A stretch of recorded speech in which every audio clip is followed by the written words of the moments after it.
What time is it, Valerie? It's time for leg 3! Woohoo! Yay! Yay! We are moving right along here. Yeah. We feel like the road trip is moving now. Well, It's and good. we've got a lot of ground to cover. I mean, Mhm. this road trip is covering 8 states and 1 very large Canadian province. Yes. And touching 5 Great Lakes. So, boy, we got It's a lot to of work. do. Yeah. We got a lot of driving. I'm in the wrong spot. You're the driver. No. No? Yes. I was in England. All right. So here in America, around the Great Lakes, specifically Illinois. Oh, nice. Right? So we've been to Minnesota, and then we stopped in Wisconsin. Mm-hmm. This time, we're in Illinois. Mm-hmm. Land of Lincoln. So what did you do in Illinois? Well, I've strayed a little further away from the lakes. Just a little. Okay. I'm still very close to the coast. And I landed in Evanston, Okay. Illinois. And the thing that intrigued me in Evanston was that former Vice President Charles Dawes lived there. He was also a very successful entrepreneur and businessman. And he was also a musician. Oh. And one day he was working out a little ditty and with on his piano and with a violin, and he just made this little melody, and a friend happened to stop by and he shared it with a friend, and the friend was actually excited about it, and Charles was like, here. And he gave it to his friend. Okay. Just because the friend liked it. And a while later, he was walking down the street past the music store and saw his own picture in the window alongside some sheet music that was for Melody in A major. Oh. Which I'm not sure Melody in A major was like the rockin' tune that we would hope for today. I don't know. But it became the basis of the song It's All in the Game by Tommy Edwards. Interesting. So, and it became a #1 top 100 Billboard hit and sat atop the Billboard charts for 22 weeks. That's pretty long. That's a hard thing to do. Yeah. So Charles Dawes was the first and only Vice President of the United States to have a top 100 #1 Billboard hit. Very good. There you go.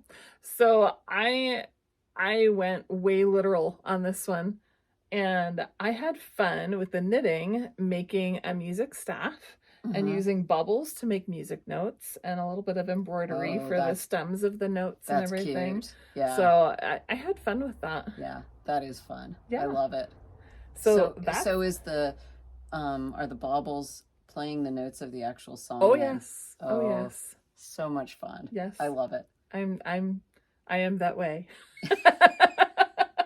As you should be. I am that particular. And since I was a music major, it makes sense. I had a hard time deciding, though, whether I would do Charles Dawes' rendition of Melody in A, or if I would do Tommy Edwards' It's All in the Game. Because there's a little bit, there's some differences. They were in different keys, and there were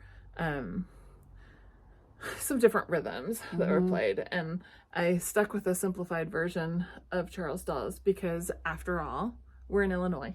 Exactly. Evanston, Illinois, where Charles Dawes lived and wrote the melody. Nice. Yeah. Cool. So what did you do? Well, since you were a music major and I have a degree in writing, I actually was inspired by a writer this time. We returned to our roots. Yeah, we didn't talk about this beforehand, but we did both return to our roots. I was inspired by Carl Sandburg, who was born in Illinois. Okay. And he wrote a really famous biography of Lincoln, so that's what he's best known for. But he was also a poet and a story writer. He did all kinds of writing.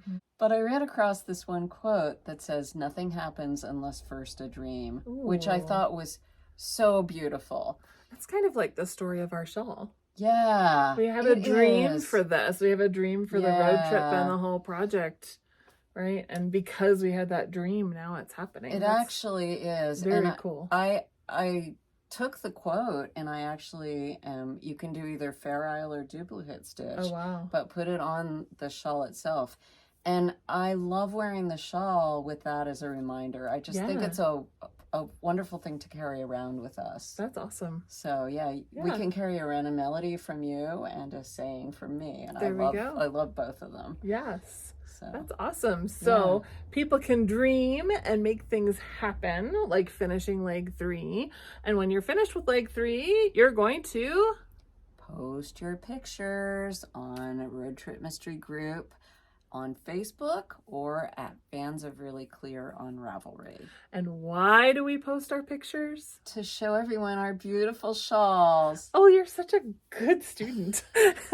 Hopefully you all are saying that too. Yes. It is so wonderful to see what everyone's doing. And I love the creativity that's out there because as much as we're inspired by things, it's always fun for us to see how you're inspired by the same things or even different things and how that adds and changes the shawl. And I'm always struck by how people choose clues based on the inspiration rather than by the knitting. Yes. I think that's a fascinating thing that goes on with Road Trip is you would think that a knitter would think of it as knitting first, but most people don't seem to do that. They go by some kind of childhood memory or someone they know who lives somewhere or whatever. And I just think it's really fun. Yeah. I do know, like, there are people out there that also choose because they want to learn a new skill. And that is something I really appreciated about your clue because I had never done duplicate stitch before. Neither had I, frankly. So, wow. You know, even I learned something new. I fiddled with it a little bit, but this one I really had to get into the meat of it. And I really enjoyed that. Very cool. Yeah. So we will see you back here in another 2 weeks for the beginning of leg 4. Have fun.